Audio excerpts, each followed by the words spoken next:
नमस्कार। आर के खन्ना धार्मिक चैनल पर आप सबका प्यार से स्वागत है। प्रस्तुत है श्रीमद् भागवत महापुराण दसम स्कंद पूर्वार्ध 17वां और 18वां अध्याय। दोनों अध्याय छोटे थे तो मैंने इनको एक साथ कर लिया है।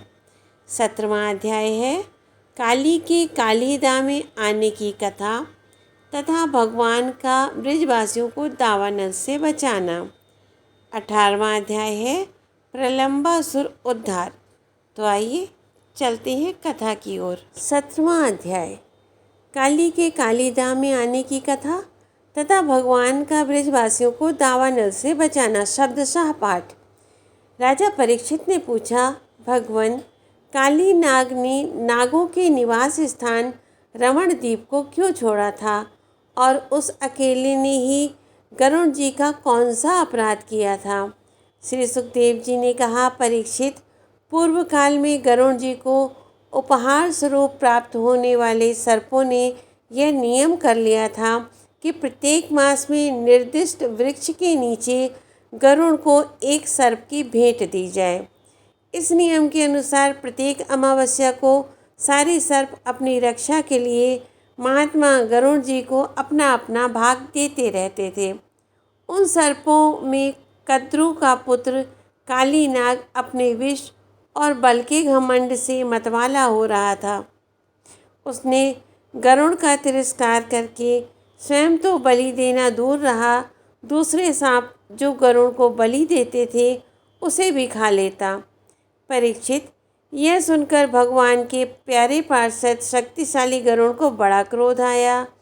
इसलिए उन्होंने काली नाग को मार डालने के विचार से बड़े वेग से उस पर आक्रमण किया। विषधर काली नाग ने जब देखा कि गरुड़ बड़े वेग से मुझ पर आक्रमण करने आ रहे हैं, तब वह अपने 101 फण फैलाकर डसने के लिए उन पर टूट पड़ा। उसके पास शस्त्र थे केवल दांत, इसलिए उसने दांतों से गरुड़ को डस लिया। उस समय वह अपनी भयावनी जीवें लपलपा रहा था। उसकी सांस लंबी चल रही थी और आंखें बड़ी डरावनी जान पड़ती थीं। तार्क्ष नंदन गरुड़ जी विष्णु भगवान के वाहन हैं और उनका वेग तथा पराक्रम अतुलनीय है। काली नाग की यह ढिठाई देखकर उनका क्रोध और भी बढ़ गया तथा उन्होंने उसे अपने शरीर से झटक कर फेंक दिया एवं अपने सुनहले बाएं पंख से काली नाग पर बड़े जोर से प्रहार किया। उनके पंख की चोट से कालिया नाग घायल हो गया। वह घबराकर वहाँ से भगा और यमुना जी के इस कुंड में चला आया। यमुना जी का यह कुंड गरुड़ के लिए अगम्य था, साथ ही वह इतना गहरा था कि उसमें दूसरे लोग भी नहीं जा सकते थे। इसी स्थान पर एक दिन क्षुधातुर गरुड़ ने तपस्वी सौभरी के मना करने पर भी अपने अभीष्ट भक्ष मत्स्य को बलपूर्वक पकड़कर खा लिया। अपने मुखिया मत्स्यराज के मारे जाने के कारण मछलियों को बड़ा कष्ट हुआ। वे अत्यंत दीन और व्याकुल हो गईं। उनकी यह दशा देखकर महर्षि सौभरी को बड़ी दया आई। उन्होंने उस कुंड में रहने वाले सब जीवों की भलाई के लिए गरुड़ को यह शाप दे दिया, यदि गरुड़ फिर कभी इस कुंड में घुसकर मछलियों को खाएंगे तो उसी क्षण प्राणों से हाथ धो बैठेंगे। मैं यह सत्य सत्य कहता हूँ। परीक्षित, महर्षि सौभरी के इस शाप की बात काली नाग के सिवा और कोई सांप नहीं जानता था, इसीलिए वह गरुड़ के भय से वहाँ रहने लगा था और अब भगवान श्री कृष्ण ने उसे निर्भय करके वहाँ से रमणक द्वीप में भेज दिया। परीक्षित, इधर भगवान श्री कृष्ण दिव्य माला, गंध, वस्त्र, महामूल्य मणि और सुवर्ण में आभूषणों से विभूषित हो उस कुंड से बाहर निकले। उनको देखकर सबके सब ब्रजवासी इस प्रकार उठ खड़े हुए जैसे प्राणों को पाकर इंद्रियां सचेत हो जाती हैं। सभी गोपों का हृदय आनंद से भर गया। वे बड़े प्रेम और प्रसन्नता से अपनी कन्हैया को हृदय से लगाने लगे। परीक्षित, यशोदा रानी, रोहिणी जी, नंद बाबा, गोपी और गोप सभी श्री कृष्ण को पाकर सचेत हो गए। उनका मनोरथ सफल हो गया। बलराम जी तो भगवान का प्रभाव जानते ही थे। वे श्री कृष्ण को हृदय से लगाकर हंसने लगे।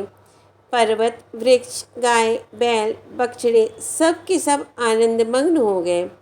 गोपों के कुलगुरु ब्राह्मणों ने अपनी पत्नियों के साथ नंद बाबा के पास जाकर कहा, नंद जी, तुम्हारे बालक को काली नाग ने पकड़ लिया था, सो छूटकर आ गया। यह बड़े सौभाग्य की बात है। श्री कृष्ण के मृत्यु के मुख से लौट आने के उपलक्ष्य में तुम ब्राह्मणों को दान करो। परीक्षित, ब्राह्मणों की बात सुनकर नंद बाबा को बड़ी प्रसन्नता हुई। उन्होंने बहुत सा सोना और गौएं ब्राह्मणों को दान दी। परम सौभाग्यवती देवी यशोदा ने भी काल के गाल से बचे हुए अपने लाल को गोद में लेकर हृदय से चिपका लिया। उनकी आंखों से आनंद के आंसुओं की बूंदें बार बार टपकी पड़ती थीं। राजेंद्र, ब्रजवासी और गौएं सब बहुत ही थक गए थे। ऊपर से भूख प्यास भी लग रही थी, इसीलिए उस रात में वे ब्रिज में नहीं गए, वहीं यमुना के तट पर सो रहे। गर्मी के दिन थे, उधर का वन सूख गया था। आधी रात के समय उसमें आग लग गई। उस आग ने सोए हुए ब्रजवासियों को चारों ओर से घेर लिया और वह उन्हें जलाने लगी। आग की आंच लगने पर ब्रजवासी घबराकर उठ खड़े हुए और लीला मनुष्य भगवान श्री कृष्ण की शरण में गए। उन्होंने कहा, प्यारे श्री कृष्ण, श्याम सुंदर महाभाग्यवान बलराम, तुम दोनों का बल विक्रम अनंत है। देखो देखो, भयंकर आग तुम्हारे सगे संबंधी हम स्वजनों को जलाना ही चाहती है। तुम में सब सामर्थ्य है, हम तुम्हारे सुहृद हैं, इसलिए इस प्रलय की अपार आग से हमें बचाओ। प्रभु, हम मृत्यु से नहीं डरते, परंतु तुम्हारे अकुतोभय चरण कमल छोड़ने में हम असमर्थ हैं। भगवान अनंत हैं, वे अनंत शक्तियों को धारण करते हैं। उन जगदीश्वर भगवान श्री कृष्ण ने जब देखा कि मेरे स्वजन इस प्रकार व्याकुल हो रहे हैं, तब वे उस भयंकर आग को पी गए। इस अग्निपान के लिए बड़ी ही सुंदर व्याख्याएं दी गई हैं, जिसको मैं आपके साथ शेयर करती हूँ। पहला, मैं सबका दाह दूर करने के लिए ही अवतीर्ण हुआ हूँ, इसलिए यह दाह दूर करना भी मेरा कर्तव्य है। दूसरा, रामावतार में श्री जानकी जी को सुरक्षित रखकर अग्नि ने मेरा उपकार किया था, अब उसको अपने मुख में स्थापित करके उसका सत्कार करना कर्तव्य है। तीसरा, कार्य का कारण में लय होता है। भगवान के मुख से अग्नि प्रकट हुआ, मुखाद अग्निर्जायत, इसलिए भगवान ने उसे मुख में ही स्थापित किया। चौथा, मुख के द्वारा अग्नि शांत करके यह भाव प्रकट किया कि भव दावाग्नि को शांत करने में भगवान के मुख स्थानीय ब्राह्मण ही समर्थ हैं। ओम नमो भगवती वासुदेवाय। 18वां अध्याय, प्रलंबासुर उद्धार। श्री सुखदेव जी कहते हैं, परीक्षित, अब आनंदित स्वजन संबंधियों से घिरे हुए एवं उनके मुख से अपनी कीर्ति का गान सुनते हुए श्री कृष्ण ने गोकुल मंडित गोष्ठ में प्रवेश किया। इस प्रकार अपनी योग माया से ग्वाल का सा वेश बनाकर राम और श्याम ब्रज में कीड़ा कर रहे थे। उन दिनों ग्रीष्म ऋतु थी। यह शरीरधारियों को बहुत प्रिय नहीं है, परंतु वृंदावन के स्वाभाविक गुणों से वहाँ वसंत की छटा छिटक रही थी। इसका कारण था वृंदावन में परम मधुर भगवान श्याम सुंदर श्री कृष्ण और बलराम जी निवास जो करते थे। झींगुरों की तीखी झनकार झरनों के मधुर झरझर में छिप गई थी। उन झरनों से सदा सर्वदा बहुत ही ठंडी जल की फुइयाँ उड़ा करती थीं, जिनसे वहाँ के वृक्षों की हरियाली देखती ही बनती थी। जिधर देखिए हरी हरी धूप से पृथ्वी हरी हरी हो रही है। नदी, सरोवर एवं झरनों की लहरों का स्पर्श करके जो वायु चलती थी, उसमें लाल, पीले, नीले, तुरत के खिले हुए, देर के खिले हुए, कल्हार, उत्पल आदि अनेकों प्रकार के कमलों का पराग मिला हुआ होता था। इस शीतल, मंद और सुगंध वायु के कारण वनवासियों को गर्मी का किसी प्रकार का क्लेश नहीं सहना पड़ता था। ना दावाग्नि का ताप लगता था और ना तो सूर्य का घाम ही। नदियों में अगाध जल भरा हुआ था। बड़ी बड़ी लहरें उनके तटों को चूम जाया करती थीं। वे उनके पुलिनों से टकराती और उन्हें स्वच्छ बना जाती। उनके कारण आसपास की भूमि गीली बनी रहती और सूर्य की अत्यंत उग्र तथा तीखी किरणें भी वहाँ की पृथ्वी और हरी भरी घास को नहीं सुखा सकती थीं। चारों ओर हरियाली छा रही थी। उस वन में वृक्षों की पात फूलों से लद रही थी। जहाँ देखी वहीं से सुंदरता फूटी पड़ती थी। कहीं रंग बिरंगे पक्षी चहक रहे हैं तो कहीं तरह तरह के हरिन चौकड़ी भर रहे हैं। कहीं मोर कूक रहे हैं तो कहीं भौरे गुंजार कर रहे हैं। कहीं कोयलें कूक रही हैं तो कहीं सारस अलग ही अपना आलाप छेड़े हुए हैं। ऐसा सुंदर वन देखकर श्याम सुंदर श्री कृष्ण और गौर सुंदर बलराम जी ने उसमें विहार करने की इच्छा की। आगे आगे गौएं चली, पीछे पीछे ग्वाल बाल और बीच में बड़े भाई के साथ बांसुरी बजाते हुए श्री कृष्ण। राम, श्याम और ग्वाल बालों ने नव पल्लवों, गुच्छों, सुंदर सुंदर पुष्पों के हारों और गेरू आदि रंगीन धातुओं से अपने को भांति भांति से सजा लिया। फिर कोई आनंद में मग्न होकर नाचने लगा तो कोई ताल ठोककर कुश्ती लड़ने लगा और किसी किसी ने राग अलापना शुरू कर दिया। जिस समय श्री कृष्ण नाचने लगते उस समय कुछ ग्वाल बाल गाने लगते और कुछ बांसुरी तथा सींग बजाने लगते। कुछ हथेली से ही ताल देते तो कुछ वाह वाह करने लगते।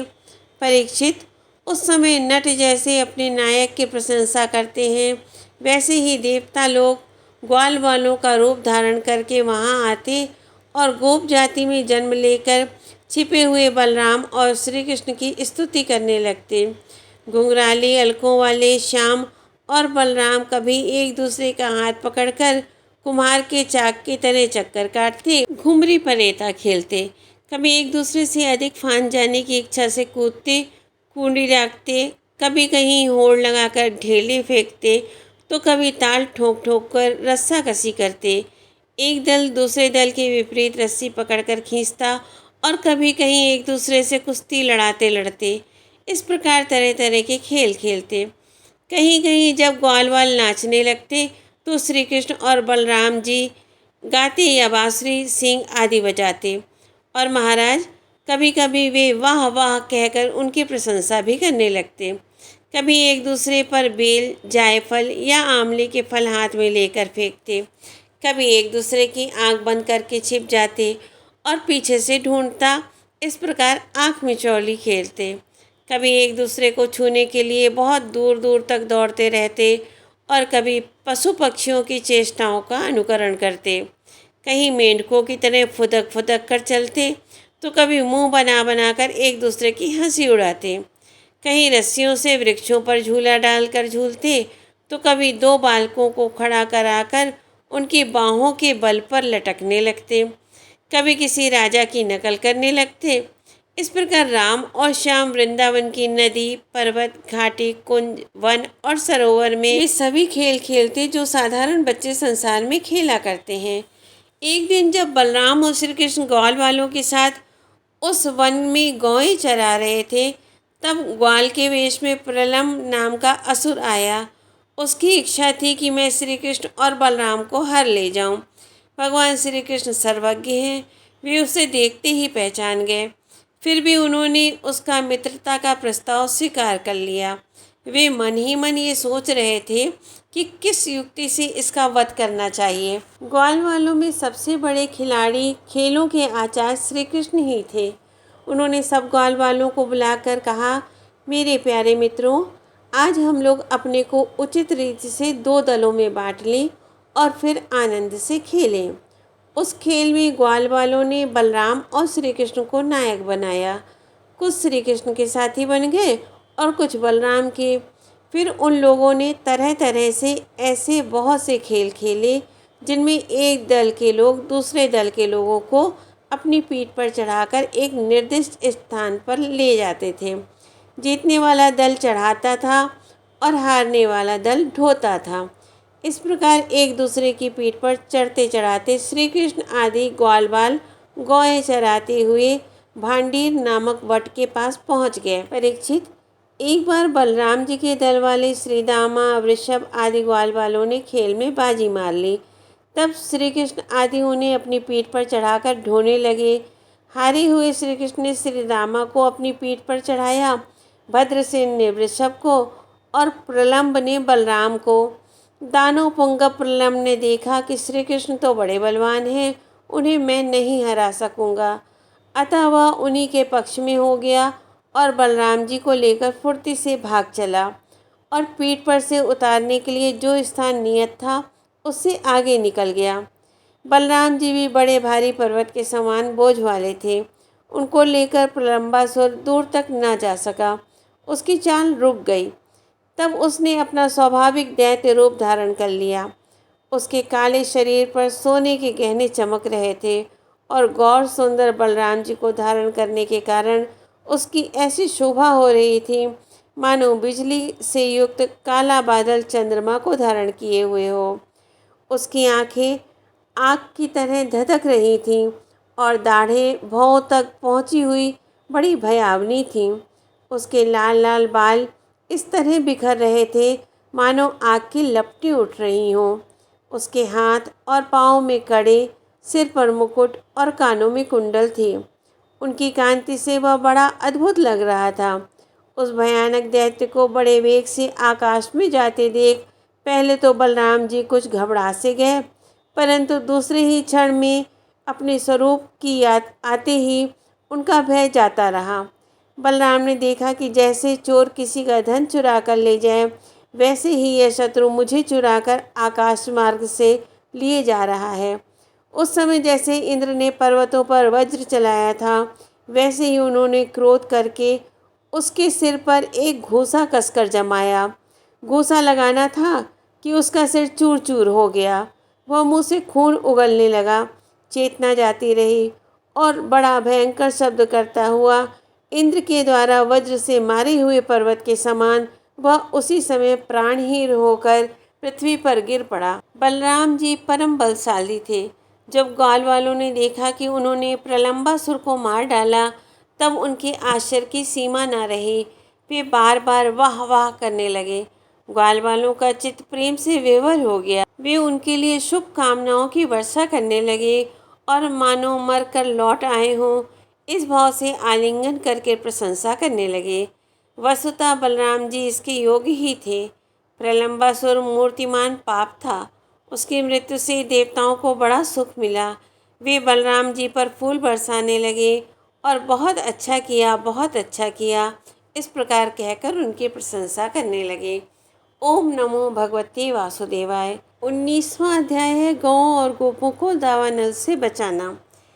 तो प्रिय मित्रों, भक्तों, कथाओं को ज़्यादा से ज़्यादा शेयर करें, बार बार सुने। प्रभु की कृपा से शब्दसा पाठ सुनने को मिल रहा है।